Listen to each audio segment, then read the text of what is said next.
চেম্বারের কিছু মামলার মধ্যে দেখছিলাম এজলাসে বসে, তখন হঠাৎ করেই আমার মাথায় একটা পেপার ওয়েট এসে লাগে। আমি প্রথমে ব্যাপারটা বুঝতে পারিনি, পরে দেখলাম যে আমাদের বিজ্ঞ বিচারক সুজন মিয়া স্যার অন্য মক্কেলদের পিছনে মক্কেলরা কথা বলছিল, উনি সেটাতে রেগে গিয়ে পেপার ওয়েটটা ছুড়ে মারে এবং সেই পেপার ওয়েটটা এসে আমার মাথায় লাগে। একজন উনি একজন মক্কেলকেও তো বিচারক হয়ে তো উনি একজন মক্কেলকেও আঘাত করতে পারেন না।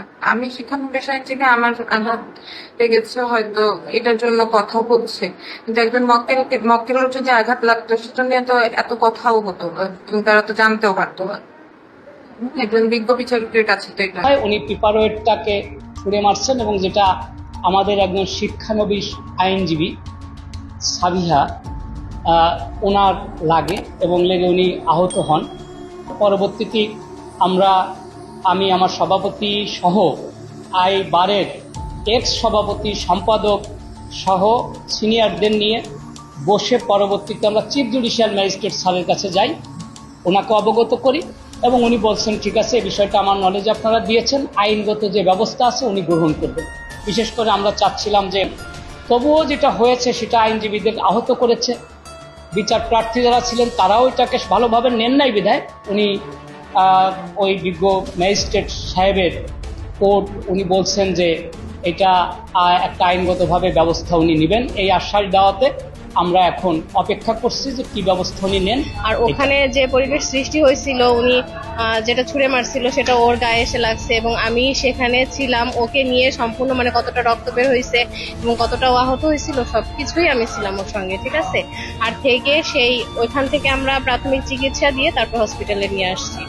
এই সমস্ত কিছু আমি করছি এবং আমার খুবই খারাপ লাগতেছে যে বিচারক মানে যেখানে বিচার করতে বসছে সেখানে উনি নিজেই ক্রাইম করতেছে।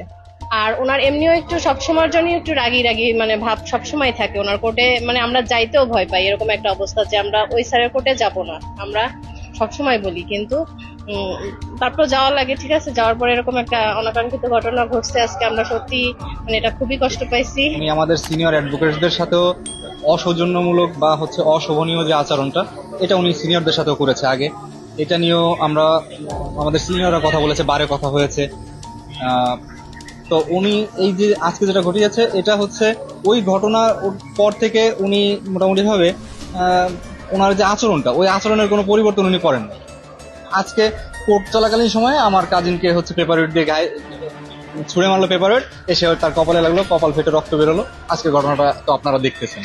তো বিষয় যে একজন বিচারকের কাছ থেকে কেউই, আমরা তো অ্যাডভোকেট, আমরাও কোর্ট অফিসার, তো আমরা তো এক্সপেক্ট করিই না যে ওনার হাইপারনেস বা উনি হাইপার হয়ে যাক, এটা আমরা কেউই চাই না।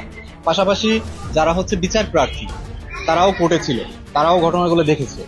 তো বিচার প্রার্থীরাও ওনার কাছ থেকে কি বিচার এক্সপেক্ট করবে? যে একজন বিচারক সে যদি নিজের যে ইয়েটা আছে, ইগো আছে বা নিজের যে হাইপারনেসটা আছে, এটা যদি কন্ট্রোল করতে না পারে, ওনার নিজের কোর্টে নিজেই বিচারক নিজে ওইখানে উপস্থিত থেকে ওনার হাইপারনেসটা কন্ট্রোল না করে উনি যে ঘটনাটা ঘটিয়েছে, এটা একজন বিচারকের কাছ থেকে কাম্য না।